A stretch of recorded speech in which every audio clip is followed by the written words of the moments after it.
人間を倒すっていう技術を昔の人ってどれぐらい追求したのかなと。もう60代70代でも何ていうんですかね、パンチが特別ピシュッとこう速いわけじゃないんですけど、こう気づくとここにあるみたいな、動きがシンプルだけどシンプルだけどイージーじゃないっていう。ジークンドーの石井東吾先生が15年前に見た一本の動画、あの宮平保先生とついに出会いました。夢の交流、今回は対談です。今回こんな私とこうお会いしていただくっていうふうになんで決まったことって、こう宮平先生の中で何がこうなんですかね、あってもいいというふうに思っていただけたのかな。石井先生がやはり武術をなんて言うんでしょうかね、武術をこう魅力をどんどん広めて頑張っていらっしゃる姿勢で石井先生の技術もぜひ拝見したかったという一点と、あとやはりジークンドーという、中国武術が元ではありますよね。そこから、ブルース・リーという人物がいろいろ改革というか、いろいろやっていって、構築していった技術、そのジークンドーっていうのも非常に興味があって、それで、ぜひお会いしたいなと感じてましたね。石井先生はどう思われます？このもともと詠春拳という拳法から始まって、ブルース・リーがアメリカでいろんな体験をし、独自のこう改革をしていったと、フェンシングを取り入れたりとか、ボクシングも研究されたり、その過程というのはどう思われます？いわゆる規定の門派を一生涯守るではなく、いろいろ改革していったわけですよね。そうですね。その過程はどう思われますか？ブルース・リー自身は詠春拳という伝統的なスタイルを学んで、実際にそのアメリカに渡った時になんていうんですかね、その挑戦を受けたわけですね。それなぜかというと、その当時のアメリカ中国武術界では他の人種とかにこうオープンに教えるっていうのがあんまり良しとされてなかったみたいで、そういったその人たちからこう結構押さえつけられて、じゃあ実際にやってみようっていうことで対戦して使ったんですけど、そこでこう結構彼が望んだ結果、もっと早く倒したかったっていうことなんですけど、結局その3分ぐらい時間がかかって相手を追いかけ回して、で自分の心肺もこうすごい呼吸が乱れたりして、そういったところにもっと改良の余地があるんじゃないかっていうことで、伝統的なその使い方からそこから離脱するっていうそのきっかけになった出来事があったんですけど、そこからブルース・リーはいろんな古今東西のあらゆる武術をこう研究してふるいにかけていったんですね。でそれは何かっていうと、その人間が持つ2本の手と2本の足を最大限にじゃあ生かすにはどうしたらいいのか。例えば人間って歩き方って皆さん一緒じゃないですか、歩くフォームっていうのは。それと同じようにその人間が持つその戦闘におけるその一番いいフォームっていうのが存在するんじゃないかっていうのを主語に研究をしていったんですね。でそこでその彼の求めたものにふるいをかけられて残ったのがフェンシングとボクシングっていう結果だったんですけど、だからそういったブルース・リーは自分で一つの流派を結局は立ち上げたっていうか作られたんですけど、その中でいろんな流儀をこう研究して文献とかいろいろ調べて、実際にその流儀の人たちと手合わせとかしていろいろ自分のスタイルにマッチする武術をこう作っていったんですけど、じゃあ我々は今どうしているかっていうと、もうブルース・リーが作ったジークンドーっていうスタイルっていうのは完成されているので、他の武術の何か技をそこに取り入れるとか、そういうことはあまり良しとしていなくて、それはもうなんていうんですかね、地図があってゴールが決まっているのに、そこに回り道の道を作ってしまうのと一緒だっていう考えで、だから今は完成されたジークンドーという技術体系をしっかり学んで、その技術でを洗練させていくっていうような考え方ですかね。ブルース・リー自身がそういう体験があったってことですね。そうですね。今お話を聞きながら詠春拳を使いながら相手を追い回すと、だから詠春拳に相手をフットワークで追っかけていく方法とかあるのかどうか僕は分かりませんが、そこで捕まえて倒したというのに、なんていうんですかね、もどかしさというか、そういったことを感じられそうみたいです。さらにじゃあどうやってもっと合理的にはい仕留めようかという発想にいったんだなと、これも理屈じゃないですよね。個人的なもう体験、しっかりとした感覚として、ここには絶対何か必要だと、思うってことですよね。そう思えるのも武術家としての僕は才能だと思うんですけど、なるほどですね。石井先生は始められた動機っていうのは何かあるんですか？動機はそうですね、はい、もともとブルース・リーは知らなかったんですけど、その父親が VHS とかで「燃えよドラゴン」をよく見ていたんですね。だからそれを見てすごい、この人すごいというふうに、子供ながら影響を受けて、そこから高校生ぐらいの時にそのブルース・リーの文献を今度読み漁るようになったんですけど、その時にすごいその彼の哲学的なその考え方だったり生き方にものすごくなんか衝撃を受けたんですね、当時その高校生だった自分。でそこからこの人が創始したジーク運動っていうのを学びたいというふうに思ったのがきっかけでした。格闘競技を見て格闘競技選手憧れるなっていう入り方でもじゃなくてですね、そう生き方だったり哲学に触れてですっていう感じです。そうですね、僕中国いた頃伝統武術をやりに日本から来たと言ったら三田チームって三田ってご存知ですね、中国の三田チームの友人らが君は空手10年ぐらいやってたんだから三田来いよと。で三田チーム来てなんかタイトルでも取って日本にお土産だったらその方がいいんじゃないかというのも言ってくれたんですね。それはそれで合理的な考えだったんですが、僕はだから競技とかじゃない部分でちょっと何でしょうかね、東洋人の知恵というか、そういったことをちょっと突き詰めてみたい、時代にもしかしたら逆行してるのかもしれません。相手を殺傷できるような技術を現代でやるっていうのは、ただ何でしょうかね、そういうことを使ってみたいっていうのとまた違って、人間を倒すっていう技術を昔の人ってどれぐらい追求したのかなという興味があって練習したのかなっていう感じですね。ジーク運動はやっぱりその西洋的な部分が強いっていうところで、何ですかね、ジーク運動自体の機能が正しく機能していくと、すごくそのスピードが出たり出力がパワーが出ていくと結構その体に負担がかかってくるんですね。で膝だったり腰だったりにすごく負担がかかるんですけど、その宮平先生がご自身のこの修行の中でそういったその身体の使い方によってその痛みが出る場所とか、またはこれまで怪我されたこととかっていうような経験がおありなのかということをお聞きしたかったです。僕自身が怪我したのは中国に行ってもう最初の頃20歳ぐらいだと思うんですけど、伝統の長剣という左剣という拳法があるんですが、それで飛び上がって内回し蹴りですね、内回し蹴りで着地して降りる時に足をひねって2週間ほど練習できなかったことがあって、で僕は生涯で怪我をしたのはあれだけなんですけど、着地で痛めて2週間ぐらいでしたかね、練習ができなかったっていうのがちょっと嫌で、あれ以来なんて言うんでしょうかね、破壊力は出るかもしれないけど一か八かみたいな体の使い方を僕はあれ以来やめ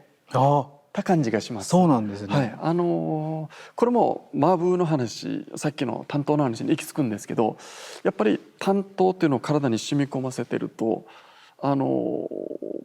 それから外れた動きっていうのは怖くてできないんですね。マーブで例えば叩く時もこの範囲で打ちますし、ちょっとこの形の、これは物理的な形だけじゃなくて感覚もそうだと思うんですけど、これから外れたっていうのは少し自分の中ではちょっと拒絶感というのがあって、だからこの破壊力は出るかもしれないが怪我もするかもしれないという部分と絶対安全だというこの微妙な境界線ですか、このボーダーラインが言葉では説明しにくい自分の中である、ここからここ行くと運が良ければ怪我しないかもしれない、しかし怪我するかもしれないというのがなんとなく体ですごい。分かるというか、1回の怪我はせっかく怪我したんだったら、まあ、無駄で終わらさんようにあれ以来は怪我僕はないですね。いろんな練習やってますけど、体験は良かったですね。あれは思い切ってやったんですね。思い切ってというか、じゃあ今の練習思い切ってやってないかということでもないんですけど、なんて言うんでしょうかね、このボーダーラインが僕の中ではあります。はい、それはやっぱりその担当とかでこう鍛えられ、鍛錬されているからご自身のその限界だったりそのラインっていうのが明確に分かるっていうことですよね。しかもなんていうかその怪我に対してももう護身の意識が働いているっていうか、そういうところが今お話を伺っていて、いやすごいなっていうふうに思いました。ちょっと自分は無鉄砲すぎかもしれない。まあスポーツ選手的な発想でもしあればいい記録を出すいいパフォーマンスをするには怪我の代償もまあしょうがないかなというのも、まあ持つことができる方もいらっしゃると思うんですが、僕はちょっとそれはおかしいなと。上手になろうとしてるのに怪我する、ある意味まあ後退するというか。体の使い方によってこれ補えないかなっていうのが僕の中ではあって、そのヒントとなるのは、まあ、自分の中ではこのマーブ担当というこの立ち方にいろんなものが入ってると思いますね。すごいですね。これだけキャリアが長いのにもかかわらず、その怪我がその1回だけっていうのがちょっと驚きでした。でもバッドコンディションだといつ襲われるか、まあ、やっぱり最高の状態で臨んでいきたいですよね。そうですね。怪我はちょっともう怪我すると本当それにつきますね。今もちょっとまあ怪我しちゃってるんですけど、やっぱその健康のありがたみというか、そう常に万全でいるっていう、大事なことですね。やっぱ人生をかけてこう武術って学んでいくものだと思うので、やっぱそれを長く続けたいんだったらやっぱりその自分の体もいたわんないといけないですよね。そうですね。生涯かけて自分の武術というものを、まあ、どれぐらいの作品を作るのかとかもありますからね。宮平先生はやっぱりご自身でその年々その技術が洗練されていくっていうことをこう目指されているのでしょうか。宣伝していきたいという意味ですか。あまりそういう意識もしてないんですけどね。やるべきことをやってたら技が省エネになってきたと。まあ、省エネは欲しいですよね。大きく動くよりは。まあ、これもまあ実際にこう目で見て、得た体験だからですが、うちの師匠が左賢という拳法、左賢という拳法をやった時に結構パッと大きく上げてパッとこう八景の段階でも、まあ、明景と言いまして明らかに爆発する八景から暗景といって見えない、だから私の先生がやってた左賢というのが当時20歳の僕に教える時は八景ですね、明らかなズバッズバッという形で教えるんですが、ご自身で練習されてる時は足も上げないし体重が後ろによってドシンドシンという形で、いわゆる僕らに教えているような大きく振るという形ではなくて、何て言うんですかね、太極拳の珍式理路というのがあるんですが、小さく動いてバーン爆発しているような動き、これ左拳なんです。僕と同じやってる左拳なんですが、これを見た時に当時先生はまあ70代でしたし、大きくバンバン振り回すのではなく、そういうのをご自身の練習としてやってるのを見て、なるほど、同じ拳法であってもこういうふうに変化すると、まあ書道だと分かりやすいんじゃないですかね。最初基本習う場合はまあ楷書体ですか、はっきり書きましょうと、跳ねましょうと。で行書体に変化していき、草書体わーっとこう一気に書きますね。じゃあ、全く新しい方がうちの先生がやってたようなドスン、ドスンっていうのを格好だけ見て、演じようというのは何かというと、素人の人がいきなり草書体で書くようなものですね。そもそも読めないだから段階を踏んで草書体に至ってるレベルと、最初からやるのとは全然違いますから。そうですよね。なんかそういう意味で草書体に僕も入りたいなとかではなく、気づいたらどんどんある意味省エネですよね。省エネなんで、気づいたらどんどんエネルギーを使わないで動くようになってると。多分年齢的に反射神経とか筋力とかまあ衰える部分も物理的にはあるでしょうから、そういったこととはちょっと違う場面で勝負ができる、これも武術の楽しさですよね。そうですね、はいはい、まさに私の師匠もおっしゃってテッド・ウォン先生もおっしゃっていたのは、やっぱりそのジークンドーは付け足していくものではなくて、武術で付け足していくものではなくて、その洗練させて技をどんどん磨いて削っていく動作を最小化していくことが目的にしなきゃいけないっていう。でやっぱ先生の動きを見るとこう60代70代でも何ていうんですかね、パンチが特別ピシュッとこう速いわけじゃないんですけど、こう気づくとここにあるみたいな、そういったその洗練された本当にその動きがシンプルだけど、シンプルだけどイージーじゃないっていうところですかね。そのシンプルなんだけど動きの深みがある、それが草書体で、その深みっていうのは何かっていうと、その先生がこう長年培ってきて稽古されてきたそのものなんだなっていうのがすごい感じましたね、それを。はい、だから今日宮平先生の動きを実際に目で見て、そういうふうに本当に感じました。はい、深みを、とんでもない深みを感じ。だからこう映像で見て、これが伝わるかどうか難しいですよね。そうですね。ただ打ってるだけじゃないかとか、結構見えたりするので難しいですよね。宮平先生自身がなんか求める最終的なゴールっていうか、その形として何かイメージされていることってあるんですか？イメージはもうやっぱりいかに省エネで技術が使えるかという一点になるんですがね、そういう意味では中国のとか日本武術とかあんまりないですね。武術は武術って感じで、たまたまやってたのが日本人で中国武術をやったということになりますし、僕は宮平武術というふうに言われる方がいても全然違和感はないですね。逆にこの憲法は何々派でどういう流れを組んでるかと聞かれると、答えることは一応できるんですけど、この質問かっていう感じなんですね。あまりじゃあ宮平先生自身はそこが別に重要じゃなくて、僕の中ではあまり重要ではないですね。そういった系統とか流れが、自分の身を守ってくれるんだったらいいんですけど、そうじゃなくてやっぱり実際は、自分は何々系統だっていうことで守るのはやっぱり自分の技術ですからね。変な言い方ですけど、ちょっと変わってるかもしれない。ちょっとそういう意味ではちょっとね、門派とか流派を重んじるっていうのは中国武術、日本武術もそうですけど、重んじるのはもちろん大切ですし、僕も軽んじてるわけでは決してありませんけど、あくまでそれは手段という、手段という方やるともうね、非難する方もいらっしゃるかもしれませんが、大切な手段ですね。大切な、ものすごい大切なものですけど、大切な手段ということですよね。目的は何々憲法を極めることっていうのとはちょっとニュアンスは違います。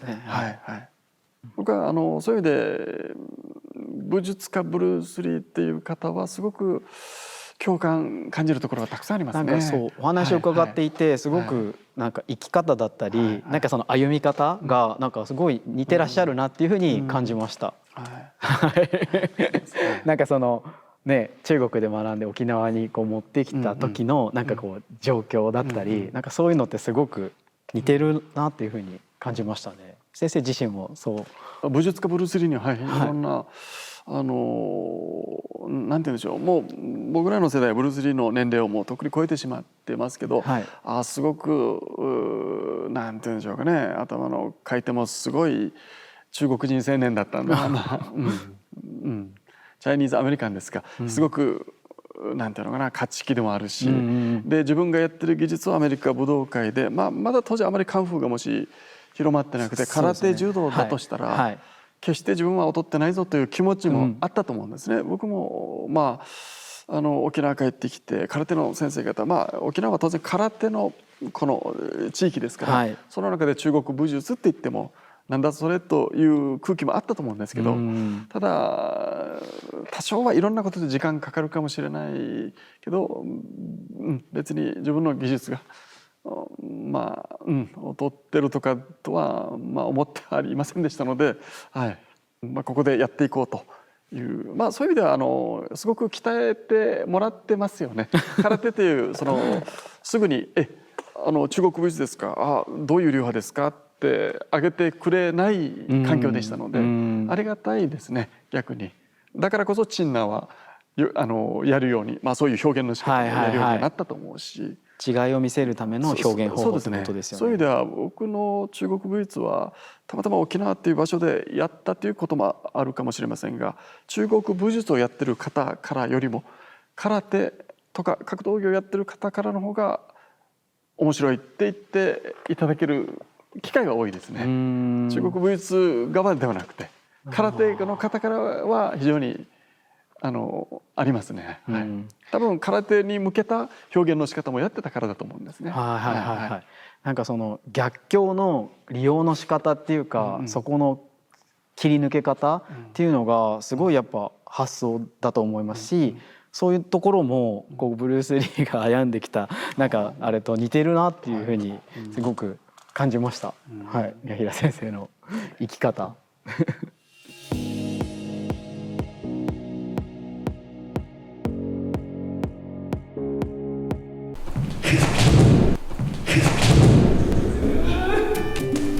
フロットよりもコツンと瞬間に合わせてこの中心運動を早いですね。3歳から打たれてから分かるっていうか、戻ってから分かる。